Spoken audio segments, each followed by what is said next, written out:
Sa dinhi na si Jesus sa yuta, naghimo sab siya og mga propesiya. Og labing daghan sa iyang gipangtagna nangahitabo na. Lakip ang iyang gipanulti sa Mateo 24. Ang mga ilhanan nga duol na tas katapusan sa kalibutan. Ang atong nadungog karon nagibasa gikan sa kasulatan natuman dinhi sa inyong atubang. Munang nahinumdum mo mga kaigsuonan, nasuko ang mga tao nga wa kailan niya. Mingon pagsuti ang imong gibasa karon natuman karong adlaw para man na sa Mesiyas. Unsay buot ni may pasabot? Ikaw ang Mesiyas?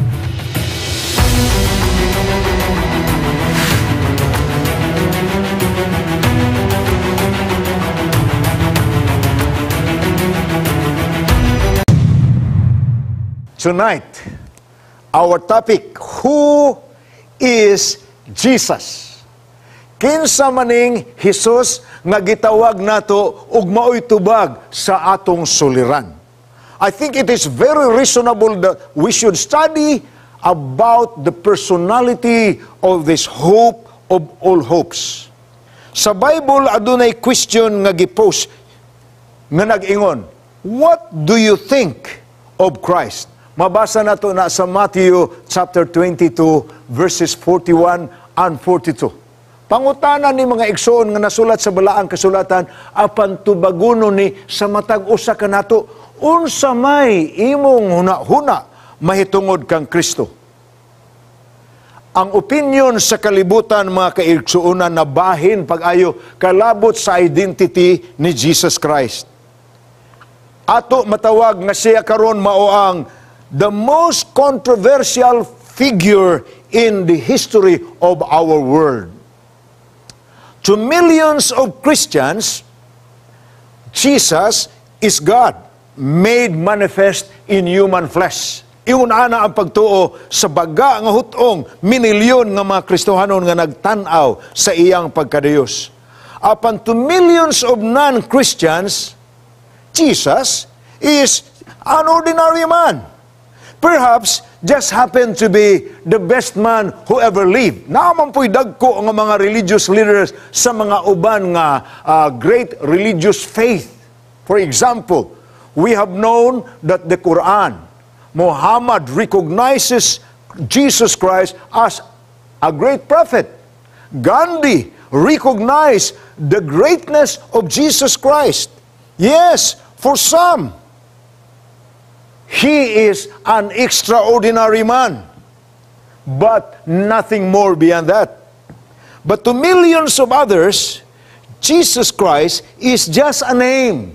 He is just a legend, a vague. In fact, some atheists call him, he is just a mythical figure whose identity meets nothing more than that of Santa Claus. Nahibaw mo nga, kanang Santa Claus, gilingaw-lingaw raman nato nga istorya sa kabataan. Apan some people are thinking of Christ just like in the category of Santa Claus. In fact, many of our children nga gianad ninyo pagtanaw sa mga salida sa television, inyong gipasunod sa mga production sa Hollywood, ang uban nagaingon kanila, Jesus mo'y akong superhero. Gitandi nila si Jesus sa Captain Marvel, Captain America, gitandi nila sa Wonder Woman, etc. Kanang mga superheroes nga gisalida o gihuna-huna sa kabataan.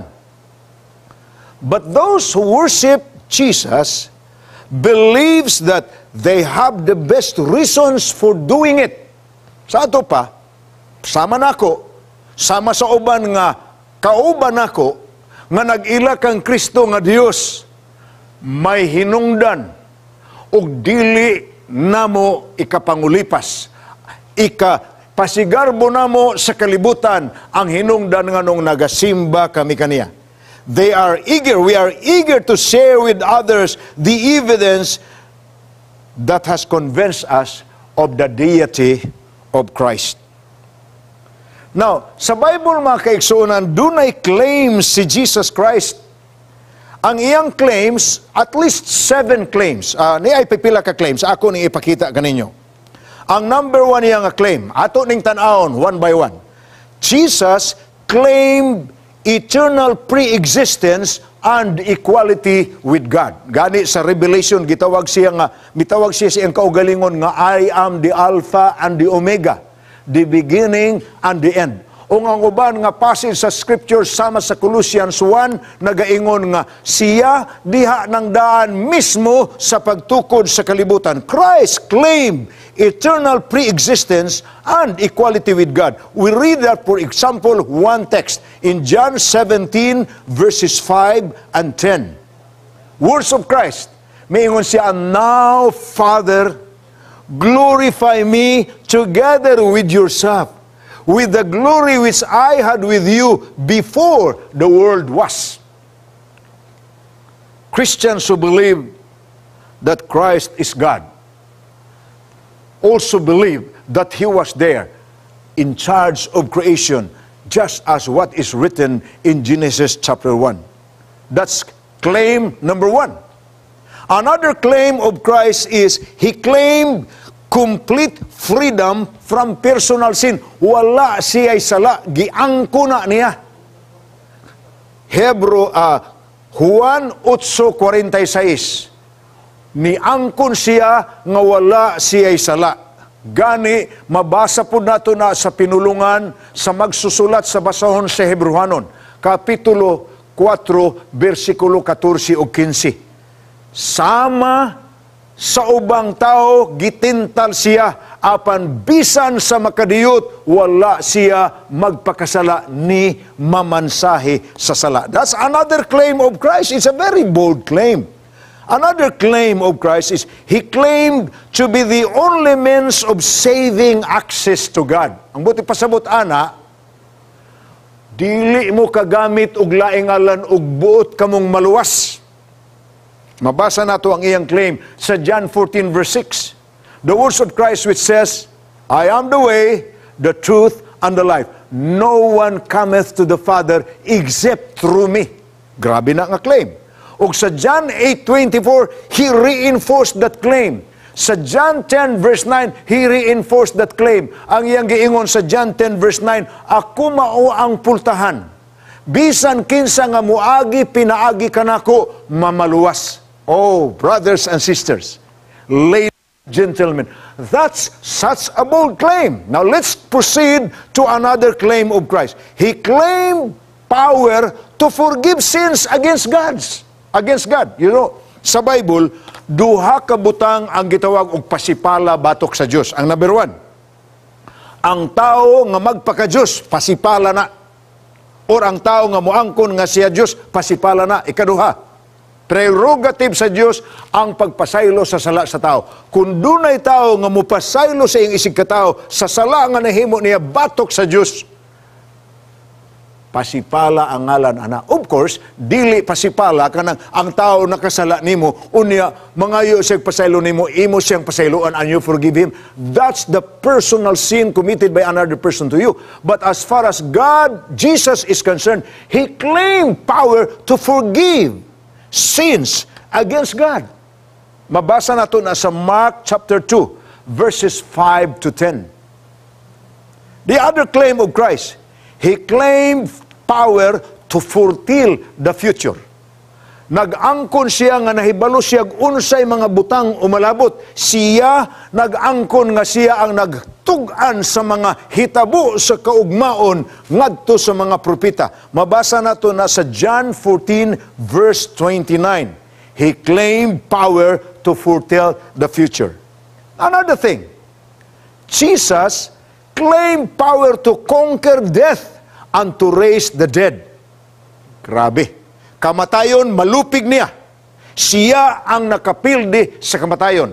Dili lang siya ang nag-claim ana, gi-reinforce po na sa mga apostles sama ni St. Paul diha sa 1 Peter chapter 15 o sa 1 Thessalonians chapter 4. Rather, 1 Corinthians chapter 15 o 1 Thessalonians chapter 4. I'm very sorry. Usahay slip of the tongue. So Christ, grabe ni nga claim. He claimed power to conquer death and to raise the dead. Sa John 11:25, miingon siya pagsulti, I am the resurrection and the life. Whoever will come unto me, even if he will die, he will be alive again. Naana nga claim. Another claim of Christ, he claimed power to judge men and decide their eternal destinies at the last days. Mabasa ni muna sa Matthew 25 verses 31 to 45. Oh, ladies and gentlemen, brothers and sisters, kana nga claims, grabe na, dako na kayo. We cannot go beyond that. We cannot hope to exhaust his claims in one brief Bible lesson, like what we are doing today. We will therefore select just a few of these claims. Now, as we consider these claims of Christ, moabot sa atong huna-huna kining mga butanga. If God were to come today, what higher claims would He make? Pananglitan, ug muanhi ang Diyos karon, uban nato diri sa yuta. May mga claim ka ang Diyos, labaw ining gi-claim ni Jesus Christ? Now, the answer, of course, simply means, if Christ claimed these things that I have enumerated to you, then He must be God. How much farther could He go to claim divinity? What shall we do with these stupendous claims of Jesus Christ? Tulurag yun kabutang mga igsoon ang atong mahimo sa claim nga gihimo ni Jesus Christ. Number one, we can either make a conclusion that He was utterly self-deceived. Tao ni, nagilingla niya ang iyang kaugalingon, nanubra ang iyang calculation sa iyang kaugalingon, ug iyang giilad ang iyang kaugalingon. Ako ni, kining akong gi-claim kaninyo, mauna ako. He is either a person who is so self-deceived, or number two, we can also conclude that he is utterly dishonest. Sa ato pa, nag-claim siya sa mga butang nga dili niya ma-back up sa iyang kinabuhi o dili tinuod. Dishonest. Mubitaw na usahay mga kaigsuonan, kita nga nakakita og personality sa television nga ang prerogative sa Ginoo giangko niya ang prerogative sa Ginoo nga na siyang kaugalingon, perting sayo na giwitik siyang baba. Moingon raman siya pagsulti, nakadungog na mo ani, ako na. Ako'y nagpahunog sa linog. Ako'y nagpahunong ako'y nagpadalas hangin. Ako na.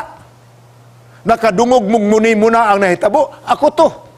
I tell you, either that person is utterly self-deceived or that person is utterly dishonest. And the third conclusion that we can have, ug dunay tao nga mo claim nga dili siya mao, he is the only other thing that we can have. Tulo raman ang atong kapilian. Either we believe that Christ is utterly self-deceived, or we believe that Jesus Christ is utterly dishonest, or we believe that Jesus Christ is truthful. He is telling the truth. Of course, tungod sa atong freedom of religion, kada usa ka tawo nga nakadungog na ini nga claims of Christ, they can be either of these three.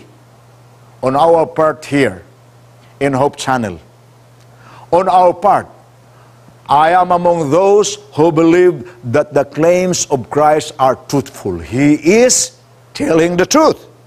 This is by far the greatest trilemma that ever confronted the human heart. Unsaon ta man ni pagsulbad, to the claims of Jesus standing alone are not proofs. Dili kanang iyang claim, dili na mo'y makapamatuod sa iyang giangkon sa iyang kaugalingon. We must therefore ask, what evidence are there to support these claims? So tonight I'll give you again some what I call the credentials of Jesus Christ. Kanang pulong credentials, God, ang buti pasabot anak mga kaigsuonan, the proofs of genuineness, the evidences of good faith. Muna'y credential. Tanawon ko nun nato ang credential ni Jesus. Tanawon nato ang iyang identity, ang kamatuuran sa iyang giangkon kung kinsa gayud siya. You know, nahinumdum ko sa kaagi sa Kini ang Greek mythology na ni ang akong isugilo ninyo karon. Ang Greek mythology, kanto bitong makaraang istorya sa mga Greeks nga gituuhan po sa daghang katawhan karon ang sinugdanan gud ana pagngalan sa mga constellation. Ang Greek mythology na naingalan the Great Hunter, Orion, Ulysses, etc. The story of Ulysses, for example, the ancient Greek hero, when he returned home in disguise after many years of wandering, he proved his identity in an instant by a single fist of incomparable strength. Istorya naman kang Ulysses sa Greek mythology. In the presence of his rivals, he bent with ease his own great war bow, which had lain idle during the years of his absence, and which could not be drawn by any weaker hand. Pareha gud ni King Arthur. Sa legend po, kana istorya raman po ng King Arthur. Walay makaibot sa espada, gawa sa musunod nga hari. And when the boy came, who drew the sword, people know, kana, si King Arthur na, bisag dili pa si hari, ni atong panahon siyang pag-ibot sa espada. Maupo na si Ulysses sa iyang pagbinat sa iyang pana nga, hilabihang kadaghan na sa sundalo nga, mibinat ni ini, wa man ginakabinat. Apan sa dihang siya na, muna kahulugan sa credential. The thing which others cannot do, but the man can do, and he claim he is. That's a proof. So tonight, how does Jesus Christ prove his identity as God? By performing works that are worthy of God. Mao na ang akong ihatag kaninyo karon. The 7 credentials nga nagpaila sa claim ni Jesus Christ as to who He is. Number 1, Hebrews 4:15. He lived a sinless life. Way tao nga makaklaim ni ana. Ang usa sa atong pinaka-outstanding nga kinaiya ingon nga mga tao mao ang pag-angkon ra gyud ka matuoran nga walay usa nato nga walay sala. Nahinumdum ko sa mga estudyante pa mi sa Mountain View College, nagwali mi dito sa San Fernando Bukidnon sa pagduaw namo sa usa ka balay kay nangita mig mga tawo nga buot mutuon sa balaang kasulatan. Sa paghiduaw namo sa usa ka tawo, nakakita siya nga mga batan-on nga estudyante sa Mountain View College ang miduaw niya. Ingon siya, unsa man ang inyong dala? Nagpasabot mi nga nagdala mi sa maing balita sa kaluwasan ang gitudlo sa balaang kasulatan ang Biblia. Abi ninyo giun sa minya pagtubag, ingon siya pagsulti, wa man na nako kinahanglana. Wa man ko magkinahanglan nga tudluan kung unsay gisulti sa Biblia. Kay butan man ko nga tao, matarong man ko nga tao, pangutan ara ning akong mga silingan diha, mga batan-on, panlakaw mo sa ubang balay, tudluin ninyo ng uban ug unsay gitudlo sa Biblia. Wa nako na kinahanglana kay ako matarong nga tao. Igsoon. If any person today would claim that he is sinless, para nako munay pinakabuang nga tao. Kawa mangiusa nato nga matarong. Ang Biblia nag-ingon, for all have sinned and have come short of the glory of God. Maura ginay conclusive nga statement from the Bible. But look at Christ. He lived a sinless life. Hebrews 4 verse 14 and 15. Credential number 1 na sa nganong makaingon tang wa gitaw, wa gilain nga sama niya sa tanan nga nagpuyo sa naong niining yuta. Number 2, he fulfilled scores of Old Testament prophecies. Mga igsoon, in some past evenings, we have already mentioned to you that the Bible was written for 1,500 years.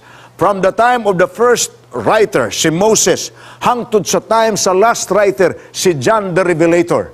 Ang period nga 1,500 years, mo'y nalukop ni ana. Apan mga kaigsuunan, dinhi si Jesus na tao sa tumoy-tumoy na ni anang 1,500 years. Gani, sa last 100 years sa biblical period, diha si Jesus na tao. Meaning, naapay about 1,400 years milabay sa wa pa moabot si Kristo nga naanay Biblia, naanay Holy Scriptures. Ug ako among sultihan, what is amazing with the Holy Bible? The Bible which Christ used to quote when He was here teaching on earth. Grabe kabulto sa mga propesiya, sa mga propita, sa daang tugon nga nagsulti, kalabot kang Kristo, nga sa dirihin na si Kristo in the last 100 years of the biblical period. Ang tanan nga gisulti sa mga manalagna sa karaan, gikan kang Moises, hangtod kang David, hangtod kang Isaias, hangtod kang Uzias, silang tanan nga mga propita nga naghisgot og detalye sa kinabuhi ni Kristo. Literally, ang ilang gipangsulti ng atuman. Ang iyang natauhan, Bethlehem. Ang sistema sa iyang pagkatao, ang dapit nga iyang gipakatauhan, ang pag-ila kaniya sa mga tao, ang pagsakit kaniya sa mga tao, mismo gani ang tulo ka mga manggialamon nga tao gikan sa sidlakan. Gitagna na daan. Gitagna gani. Ultimo, ang pagpustahay sa mga sundalong Romanhon sa dihang gusto silang muangkon sa bisti sa Kristo nga ilang gilansang sa krus. Everything among those has been prophesied.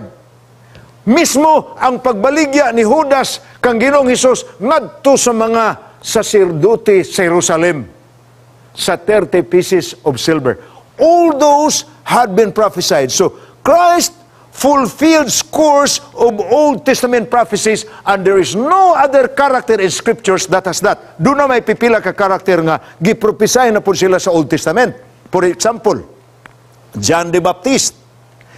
Sa pagwali na ni John the Baptist, miingon siya pagsulti, ako maukad tong giingon ni manalag na Isaias, ang tingog sa kamingawan nga magasinggit, andamon ang dalan sa manluluwas.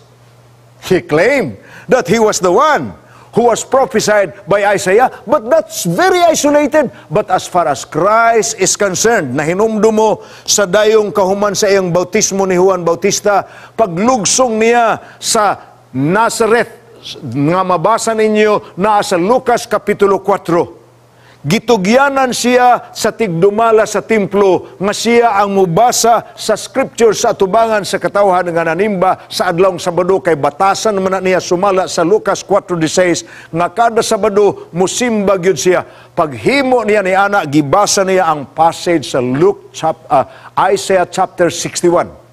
Nga nag-describe sa klase, sa misyon ni Kristo, sa kinabuhi ni Kristo, ang Mesiyas.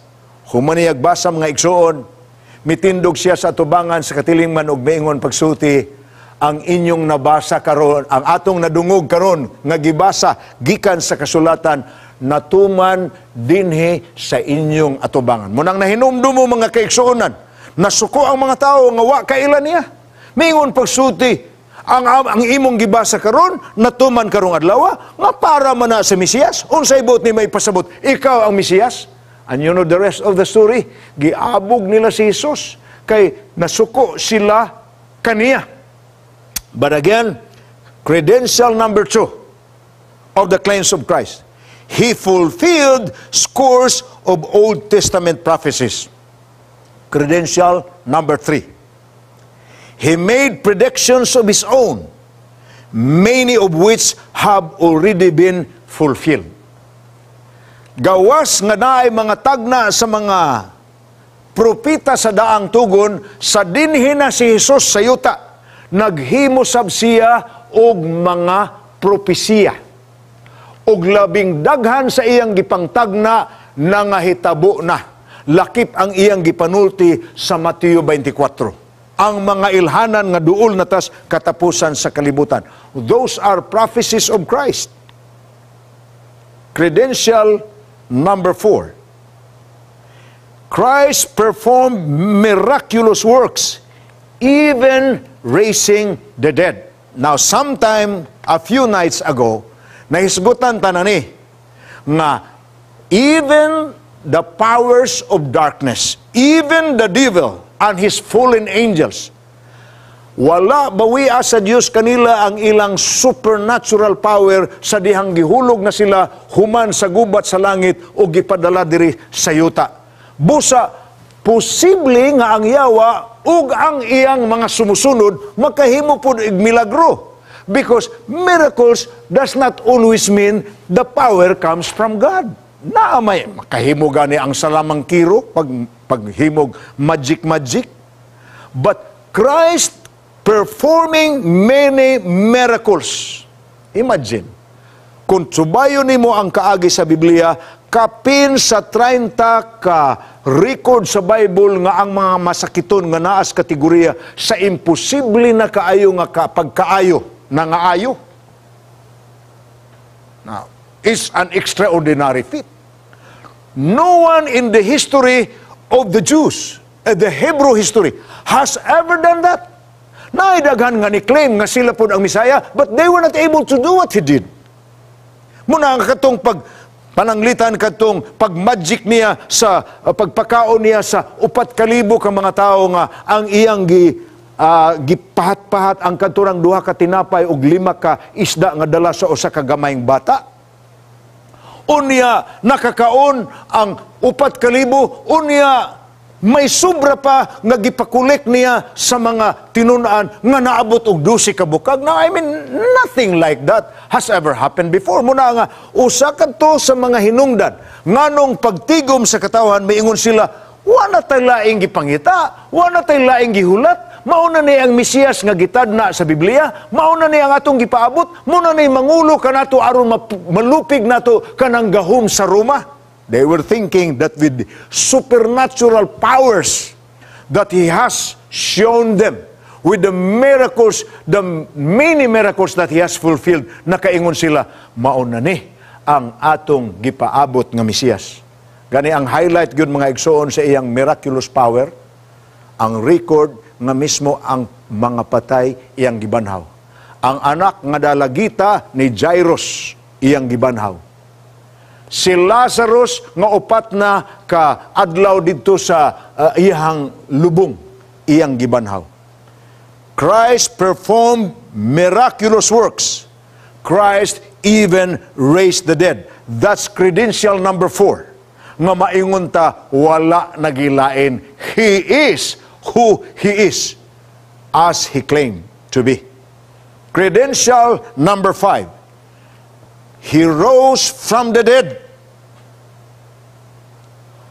Namatay pero wala mabilin sa lubnganan. Kung muduaw ka sa iyahang tomb didto sa Jerusalem karon, naay karatula nga gi-quote ang text sa Bible. Sa dihang misulod si Maria didto sa pagkahuman sa Birni Santo nga gilubong ang Ginoo. Mibalik si Maria didto sa kaadlawon sa Domingo, nadungog niya ang pinulungan sa manulunda nga nag-ingon, wala siya diri kay siya nabanhaw. He is not here. Empty ang lubnganan. He rose from the dead. Muna ginganlan siya sa Bible og kamagwangan sa tanang mga minatay nga nabanhaw. Nganong nganlan magkamagwangan? Because of people who will be resurrected finally. Because there will be a resurrection. There will be a resurrection. He is the number 1 person nga mikungkir sa kamatayon. Gipildi niya ang kamatayon. Wala ang kamatayon makapabilin kaniya didto sa lubnganan. Ingon nga iyang forever nga bilangguan. Nakungkir niya ang kamatayon. Mabasa nato na sa Matthew 28 verses 1 to 8 ug sa Acts chapter 2 verse 24. Credential number 6. He has broken the chains of sinful habits in countless millions of lives. Mabasa nato na sa 2 Corinthians chapter 5 verse 17. Last Sabbath, si Pastor Kaderma nag-quote sa kaagi sa usa ka one of the worst criminal sa history sa American crime. Usa ka tawo kan sa ngalan na nasulat tungod sa nahitabo siyang kinabuhi. Ang iyang kinabuhi nasuwat sa usa ka libro nga nagtitle og 3 Hours to Live. Ang gi-quote ni Pastor Kaderma mao si Sam Woodrow Tannehill.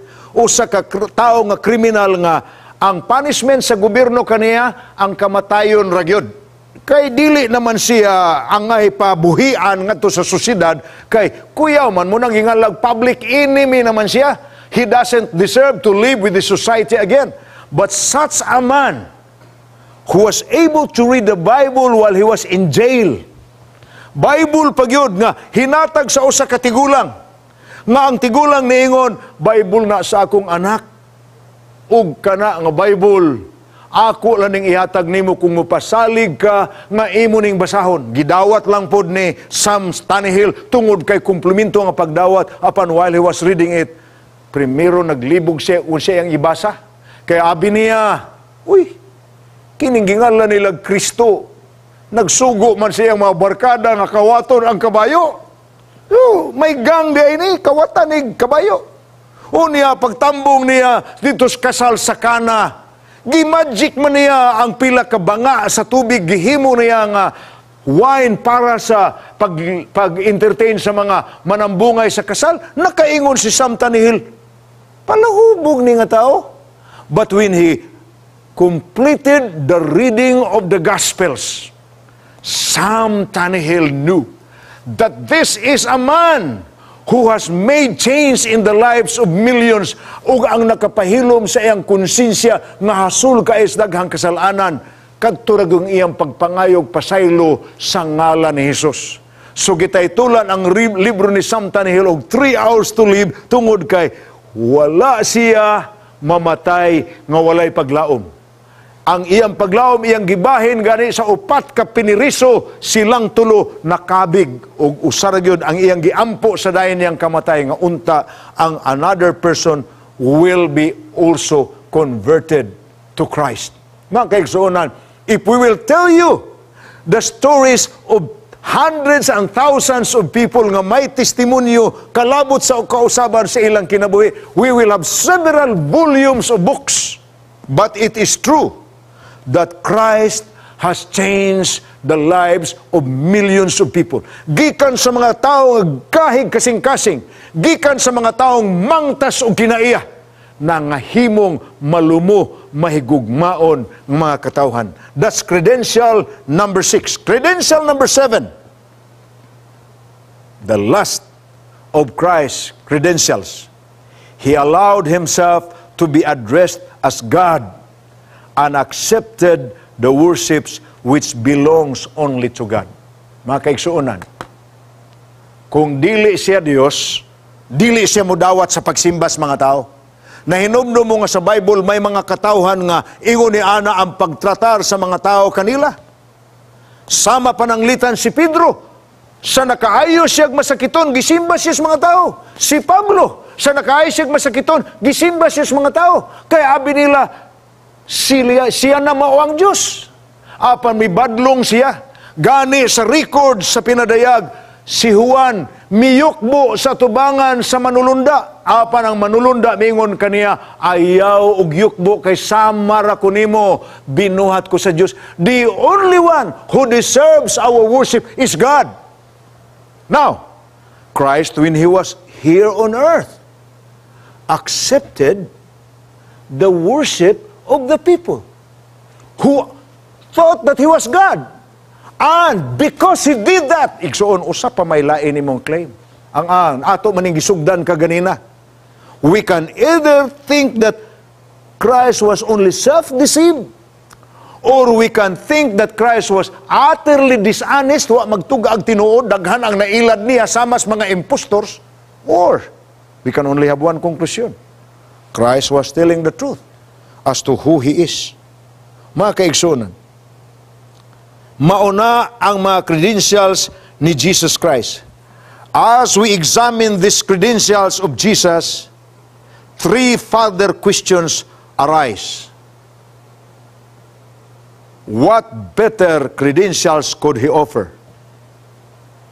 If God were to come and dwell among men today, could He give more conclusive proof of His deity? Is there any other personality in whole history who has a better claim to deity than Jesus Christ? I don't think we have any others. Of course, I have mentioned to you in the past evenings nga sukad sa kasaysayan sa Kristyanismo, sukad si Kristo namatay. Mismo gani, just a few years after Christ has already ascended back to heaven. Doon na diha sa time sa mga apostles, diha sa Book of Acts, naanay tao nga nag-angkon nga siya mao ang Mesiyas. Simon Magus, katong magician nga na-encounter nila ni Pedro. And a few years after the first century, na ay another Jew who has been leading rebellion against the government of Emperor Hadrian of Rome. Kay si Hadrian God nga emperor kay igsuonan, grabe ang iyang gihimong nga pag-insulto sa mga Hudyo. Ang tanan nga handumanan sa mga Kristohanon ug sa mga Hudyo, buot niyang wadon, ultimo, ang circumcision nga mao gyud in tao na ang tradisyonal kayo nga identity sa mga Hudyo. Giwala na ni Hadrian. Ni atong panahon ni Hadrian, miabot ang usa ka tawo nga mi-claim nga siya pinadala gikan sa langit. Ang iyang ngalan si Bar Kokhba. There were many others in the history of Christianity. Even some people today, ang atong gingalan og modern impostors, ang gipasidaan ni Kristo sa Mateo Kapitulo 24. Mga mini nga Kristo, mga mini nga manalagna, mga mini nga magtutudlo, nga ang iyang pasidaan sa Mateo 24, versikulo 4 ug 5. Katulo, ako na ning gisgutan kaninyo sa miaging gabi. Ang pasidaan ni Kristo kalabot sa umalabot nga mapahisalaagon nga mga mini nga claimants, impostors, katulon niya balika sa Matthew 24, the science chapter of the New Testament. Ang ubang mga ilhanan, kausaran niya na mention, apan ang pag-mention niya mahitungod sa mapahisalaagon nga mga mini, nga mga Kristo, katulunan niya gibalik Matthew 24 verse 4 and 5, Matthew 24 verse 11, Matthew 24 verses 24 to 26. Ngano? Tungod sa kabililhon, sa pagkaimportante kaayo sa iyang pasidaan sa mapahisalaagon nga mga pagtulunan. But Christ claimed this to himself. Is he also among those he warned to be deceived? No. The only acceptable and practical answer is the reason why Christ claimed these credentials to himself is because he is who he claimed himself to be. Si Kristo. The challenge of Jesus Christ. His challenge is logical. His challenge is direct. His challenge is winsome and personal. He says to each one of us today, you have my claims. You have examined my credentials. What are you going to do with this evidence? What are you going to do with me? Nainumdum ko mga igsoon. Usa ka poetic nga pinulungan na sulat. Gitaytulan kinig One Solitary Life. Gisaysay ug unsa ang iyang description sa poet sa kinabuhi ni Jesus. Matod pa niya, 19 centuries have come and gone. And today, he, that is in reference to Christ, he is still the central figure of the human race. All the armies that has ever marched, all the navies that has ever sailed, and all the parliaments that ever sat, and all the kings that ever reigned, have not affected the life of man on this earth as much as that one solitary life. Brothers and sisters, Jesus Christ, the answer to all our problems in this world, is who he claimed himself to be. He is God. He is our Savior, our great God who loves us, who created us from the very beginning, and then whom we have committed sin, and sin has separated us from him. But he is the God who, according to Acts 5 verse 28, bisan makasasala pa kita, giapas kita niya. Even when we were sinners, he loved us. Gipasiguli kita niya sa iyang kaugalingon. Mauna ang Kristo nga imong paglaom. Mauna ang Kristo nga akong paglaom. Mauna ang Kristo nga miingon, kalabot sa iyang kaugalingon, and I if I be lifted up from this world, will draw all men to myself. Nahadlok ta sa COVID-19, dunay usa ka epektibo nga baksin. COVID, Christ, our victory in distress.